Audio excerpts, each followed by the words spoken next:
আসসালামু আলাইকুম প্রিয় শিক্ষার্থী বন্ধুরা, আশা করি সবাই ভালো আছো। তো আমি ক্লাস শুরু করছি। আমাদের আজকের ক্লাস এটা দ্বিতীয় শ্রেণীর জন্য প্রথম অধ্যায়। আমাদের আজকের পাঠের বিষয় জোড় ও বিজোড় সংখ্যা। আমাদের আজকের পাঠের বিষয় জোড় ও বিজোড় সংখ্যা এবং ক্রমবাচক সংখ্যা। পৃষ্ঠা নং 11 ও 13 এবং ক্লাসটা পাবেন আমার ইউটিউব চ্যানেলে স্কুল ইন হোম এই চ্যানেলে। তো আমরা পাঠ শুরু করছি।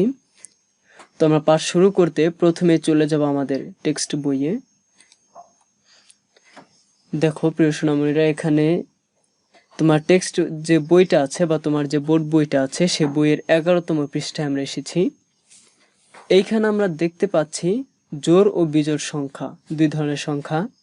তো আমরা প্রথম এর আগের যে পৃষ্ঠাটা আছে মানে 10 নম্বর পৃষ্ঠা, সেই 10 নম্বর পৃষ্ঠায় আমাদের জোড় ও বিজোড় সংখ্যা সম্পর্কে ধারণা দেওয়া আছে।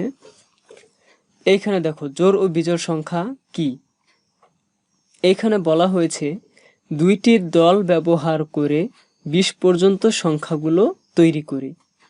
ব্লকের জোড়া ব্যবহার করি, অর্থাৎ দুইটি করে এক একটা দল। যেমন এই যে একটা দল দেখো, এখানে দুইটি আছে, এখানেও দুইটি করে, এরকম এক একটা দুইটির জোড়া মানে প্রতি ব্লকের জোড়া ব্যবহার করে সংখ্যা তৈরি করি। তো আমরা কোন কোন সংখ্যা তৈরি করতে পারি দেখো, আমরা এখানে দুইটি দিয়ে এক জোড়া মানে 2, আবার 4টি দিয়ে এক জোড়া 2 জোড়া মানে 4, আবার 3 জোড়া 6। তো এইভাবে আমরা কি কি সংখ্যা বানাতে পারি 2, 4, 6। কিন্তু আমরা 1, 3, 5 এই সংখ্যাগুলো কিন্তু তৈরি করতে পারছি না। দেখো ও কি বলছে এখানে, ও বলছে আমি 6 পর্যন্ত দেখছি, আমরা 2, 4, 6 তৈরি করতে পারি কিন্তু 1, 3, 5 তৈরি করতে পারি না। তো ও বলছে এভাবে আর কি কি সংখ্যা তৈরি করা যায়। আচ্ছা, আমরা যদি প্রথমে এখানে এক জোড়া ছিল 2টি, এরপর আরো এক জোড়া যোগ করায় 4, আরো এক জোড়া যোগ করায় 6। আচ্ছা, তোমরা কি অবশ্যই বলতে পারবে যে এখানে আরো এক জোড়া যোগ করলে কত হবে। আমরা যদি আরো এক জোড়া যোগ করি তাহলে হবে 8। ঠিক এই একই রকম এটাই হলো গিয়ে জোড় সংখ্যা। তাহলে চলো আমরা দ্বিতীয় পেজে চলে যাই, অর্থাৎ 11তম পৃষ্ঠায়। আমরা 11 পৃষ্ঠায় চলে এলাম। এইখানে আমরা দুই ধরনের সংখ্যা দেখতে পাচ্ছি, একটা নীল রং করা, অন্যটা হলুদ রং করা। অবশ্য আমার মাউসের যে কার্সরের যে রংটা দেখা যাচ্ছে সেটা এই বইয়ের কোনো রং না, সেটা আমার কার্সরের রং। এই বইয়ের রংটা ফলো করো। এখানে নীল রং আছে এই সারিতে, এইগুলো হলো বিজোড় সংখ্যা। আর এই সারিতে গোল দাগ আছে এবং হলুদ রং আছে, এগুলো হলো জোড় সংখ্যা। আমরা যদি 1 থেকে শুরু করি তো এই 1 বিজোড় সংখ্যা, 2 বাদ দিয়ে 3 বিজোড় সংখ্যা, 4 বাদ দিয়ে 5, 6 বাদ দিয়ে 7, 8 বাদ দিয়ে 9। ঠিক একইভাবে 11, 13, 15, 17, 19 এইভাবে। আবার যদি আমরা 2 থেকে শুরু করি তো 2, 4, 6, 8, 10। আশা করি বুঝতে পেরেছো। তো জোড় আর বিজোড় সংখ্যাটা এইরকমই। বিজোড় সংখ্যা শুরু হয় 1 থেকে এবং জোড় সংখ্যা 2 থেকে। জোড় এবং বিজোড় উভয় সংখ্যাই একটি সংখ্যা বাদ দিয়ে ক্রম অনুসারে হয়। তো এইবার প্রশ্ন হলো, তোমাদের যদি জিজ্ঞাসা করা হয় কোন সংখ্যাটা, কোন সংখ্যা কি, এটা কি জোড় নাকি বিজোড়, আশা করি তোমরা সহজেই পারবে। তাহলে এর একটি সহজ পদ্ধতি আমি তোমাদেরকে দেখাই। দেখো এখানে একটা খালি পেজ আছে। মনে করো আমি এখানে একটা সংখ্যা নিচ্ছি 65। তো আমি এখানে সংখ্যাটা নিলাম, একটু বড় করে নিই। এখন তোমাদেরকে যদি প্রশ্ন করা হয় 65 সংখ্যাটা জোড় নাকি বিজোড়, তুমি যাতে সহজেই চিনতে পারো সেটা আমি আজ তোমাদেরকে শিখাবো।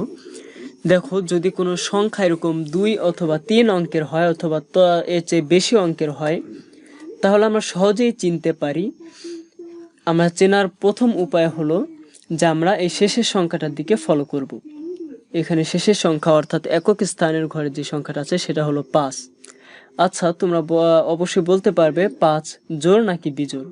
এখানে আমরা দেখতে পাচ্ছি 5 একটি বিজোড় সংখ্যা। তো 5 একটি বিজোড় সংখ্যা। এখানে সংখ্যাটা বিজোড়, এখানে 5 যেহেতু বিজোড় সংখ্যা, এখানে পুরোপুরি সংখ্যাটা বিজোড়। আবার যদি এখানে অন্য কোনো সংখ্যা হতো, এখানে আমি দিলাম 8। তো বন্ধুরা, এখানে 8 সংখ্যাটা জোড় নাকি বিজোড়? অবশ্যই তোমরা জানো এখানে 8 সংখ্যাটা জোড়। অতএব এই সংখ্যাটা, এই পুরোপুরি সংখ্যাটা জোড়। ঠিক একই রকম এটা যদি কয়েক অঙ্কের কোনো সংখ্যা হয়, তোমরা শেষের অঙ্কটা অর্থাৎ একক ঘরের যে অঙ্কটা আছে এটা দিকে ফলো করবে। এটা যদি বিজোড় হয় তাহলে পুরো সংখ্যাটাই বিজোড়, এই শেষের সংখ্যাটা যদি জোড় হয় তবে পুরো সংখ্যাটাই হবে জোড়। আশা করি বুঝতে পেরেছো। আর আরেকটা বিষয় হলো, আমরা যখন 1 2 পড়া শিখেছি, 1 থেকে 10 পর্যন্ত সংখ্যাগুলো জানলে যেমন 100 কি তার চেয়ে বেশি পর্যন্ত জানা সম্ভব, ঠিক একই রকম তোমরা যদি এই জোড় বা বিজোড় সংখ্যাগুলো 1 থেকে 9 এবং জোড় সংখ্যাগুলো 1 থেকে 10 পর্যন্ত জানো, তাহলে তোমরা সব জানবে। কিভাবে? দেখো, সব একই রকম নিয়মের। এখানে আছে 1 3 5 7 9। এরপরে দশকের ঘরে 1 10 1 11, আবার এখানে আছে 1 10 3 13, 1 10 5 15, 1 10 7 17, 1 10 9 19। দেখো, এই পিছনের সংখ্যাগুলোই আবার আসছে। ঠিক 20-এর ঘরেও 2 10 1 21, 2 10 3 23, 2 10 5 25, 2 10 7 27, 2 10 9 29।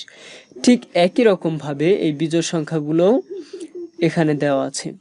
অর্থাৎ এই জোড় এবং বিজোড় সংখ্যা ঠিক এইভাবে সাজানো হয়। তোমরা যদি 1 থেকে 9 পর্যন্ত বিজোড় সংখ্যা এবং 2 থেকে 10 পর্যন্ত জানো, আশা করি তোমরা সবাই যত দূর তোমরা চাও তত দূরে তোমরা পারবে। তো আমরা কোনো বড় একটা সংখ্যা জোড় নাকি বিজোড় সেটা কিভাবে চিনবো সেটা আমি তোমাদেরকে দেখিয়ে দিয়েছি।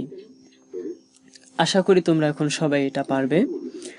এখন যদি আমি এখানে একটা সংখ্যা লিখি, তো দেখো, যদিও সংখ্যাটা বড় কিন্তু তোমরা এটা সহজভাবে নিবে। আর কোনো পড়াকে কঠিন মনে করা যাবে না, কারণ যদি কোনো পড়াকে আমরা কঠিন মনে করি আমাদের ভিতর থেকে একটা দুর্বলতা তৈরি হয় এবং ওইটার প্রতি আমাদের মনোযোগটা অনেক দুর্বল হয়ে যায়। তাই কোনো পড়ায় আমরা কঠিন মনে করব না, আমরা শুধু মনোযোগ দিয়ে দেখার চেষ্টা করব। আচ্ছা ঠিক আছে, দেখো, যদিও এটা একটা বড় সংখ্যা, তো সংখ্যার চেনার নিয়ম একই, এটা জোড় নাকি বিজোড়। তো আমরা একক ঘরের সংখ্যাটা দেখব। একক ঘরের সংখ্যা অর্থাৎ ডান দিকে এইখানে আছে 5।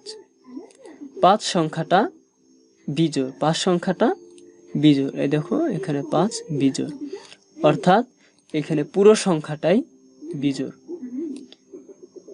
আবার যদি 5 না থাকে তো 4 সংখ্যাটা জোড়, ঠিক এই পুরো সংখ্যাটাই জোড়। এখন কথা হলো,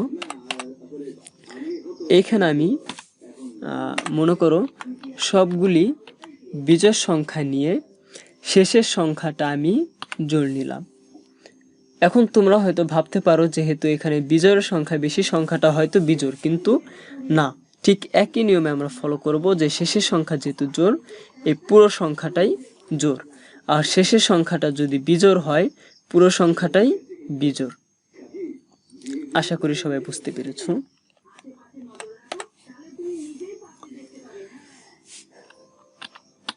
যাই হোক, এভাবে যে কোনো সংখ্যা আসলেই আমরা এখন খুব সহজেই বুঝতে পারবো সংখ্যাটা কি জোড় নাকি বিজোড়। এখন আরেকটা কথা হলো, শেষে সংখ্যাটা আছে 0। এবার তুমি কিভাবে বুঝবে এটা কি জোড় নাকি বিজোড়? কিন্তু এটা যদি আমরা বুঝতে চাই, তো এইখানে দেখো, এখানে 0-র কিন্তু আলাদা কোনো ঘর নেই। তো তোমাকে এখানে তোমার মাথায় একটা সাধারণ বুদ্ধি খাটিয়ে বুদ্ধিটা ব্যবহার করতে হবে। এটা তুমি কিভাবে বুঝবে? দেখো, এখানে 0 সহ যেগুলি সংখ্যাগুলি আছে 10 20 30 40 50 60 70 80 90 100, এছাড়া আরো যে সংখ্যাই হোক, শূন্যওয়ালা যে সংখ্যাগুলো আছে সবগুলো সংখ্যাই জোড়। অর্থাৎ এই 0 সংখ্যাটাও জোড় সংখ্যা। অর্থাৎ যেই সংখ্যা শেষে 0 থাকবে সেই সংখ্যাটা জোড়। প্রিয় বন্ধুরা, আশা করি সবাই বুঝতে পেরেছো।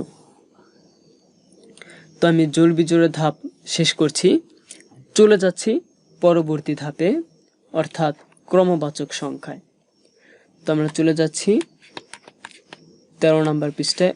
এর আগে 12 নম্বর পৃষ্ঠায় দেখতে পাচ্ছ যেখানে কিছু সংখ্যা আছে। এখানে বলা হয়েছে যে নিচের নিয়ম অনুযায়ী 100 পর্যন্ত চিহ্নিত করো, অর্থাৎ 10 10 করে এই গোল চিহ্ন, 5 করে গণনা করে চতুর্ভুজ এবং এই 3 করে গণনায় ত্রিভুজ। যাক, এটা তোমরা বাড়িতে ট্রাই করবে। তোমরা 13তম পৃষ্ঠায় চলে যাচ্ছি। এইখানে দেখো, এখানে ফলো করলে আছে ক্রমবাচক সংখ্যা। এখন এই ক্রমবাচক সংখ্যাটা কি? ক্রমবাচক সংখ্যা হলো, আমরা স্বাভাবিকভাবে দেখো এখানে 3টি ছক আছে, গণনাকারী সংখ্যা, অর্থাৎ যেই সংখ্যার মাধ্যমে আমরা গণনা করি 1 2 3 4 5 6 7 8 9 10, এগুলো হলো গণনাকারী সংখ্যা।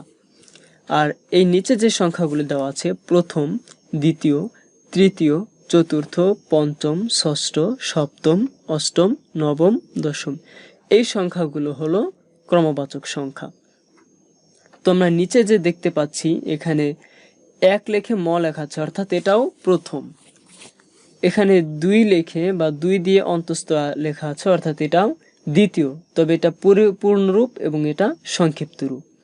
তো সংক্ষিপ্ত রূপ আমরা কিভাবে লিখব?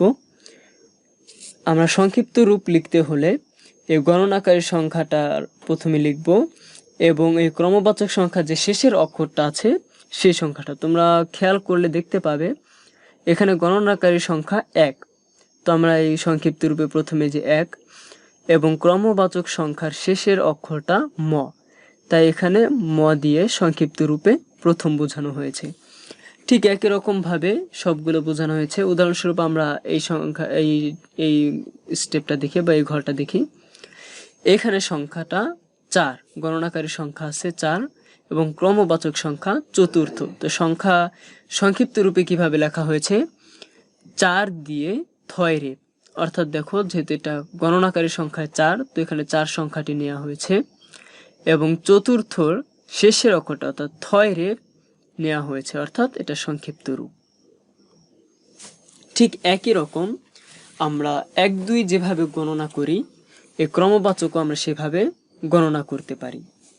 তো বন্ধুরা দেখো, আমরা এখান থেকে উপর থেকে এখানে আছে সামনে এবং এখানে আছে পিছন। তো আমরা সামনে থেকে যদি গণনা করি, প্রথম, দ্বিতীয়, তৃতীয়, চতুর্থ, পঞ্চম, ষষ্ঠ, সপ্তম, অষ্টম, নবম, দশম। আর পিছন থেকে গণনা করলে ঠিক একইভাবে প্রথম, দ্বিতীয়, তৃতীয়, চতুর্থ, পঞ্চম, ষষ্ঠ, সপ্তম, অষ্টম, নবম, দশম। তো বন্ধুরা এখন এখানে কিছু প্রশ্ন আছে। দেখো, সামনে থেকে কে ষষ্ঠ?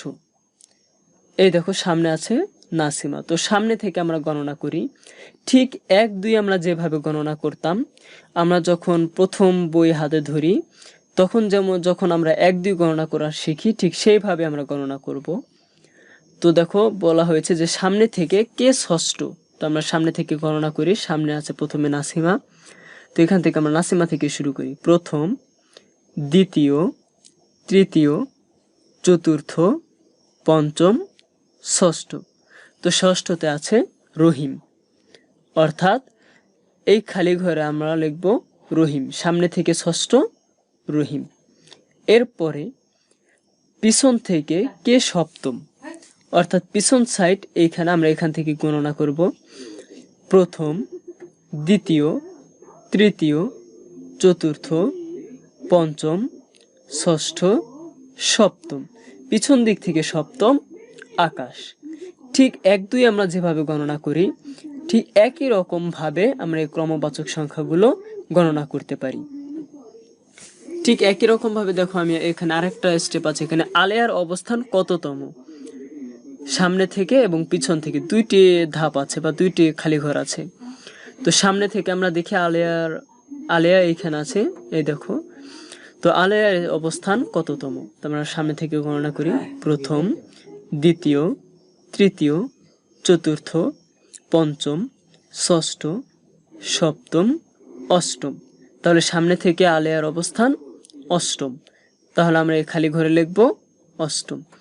এবং পিছন থেকে আমরা গণনা করি প্রথম, দ্বিতীয়, তৃতীয়। পিছন দিক থেকে আলেয়া তৃতীয়তম।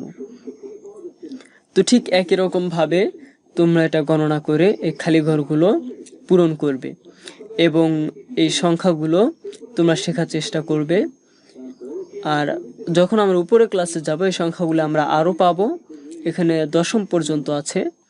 তো তোমরা এটা শিখে ফেলবে, এটা তোমাদের প্রয়োজনে আসবে ভবিষ্যতে। তো বন্ধুরা, আজকের এই ক্লাসটা আমি এই পর্যন্তই রাখছি।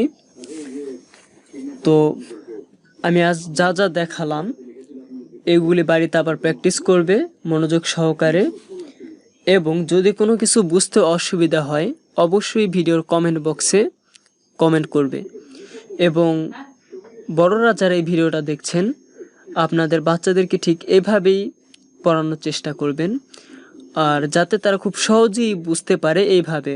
আর কোনো পড়াকেই বাচ্চাদের কাছে কঠিন বলে তুলে ধরবেন না, যাতে তারা সেটাকে ভয় পেয়ে অবহেলা করে, অর্থাৎ পড়ার প্রতি অনীহা যাতে না জাগে এরকম কোনো কাজ আপনারা করবেন না, খুব সহজেই বোঝানোর চেষ্টা করবেন।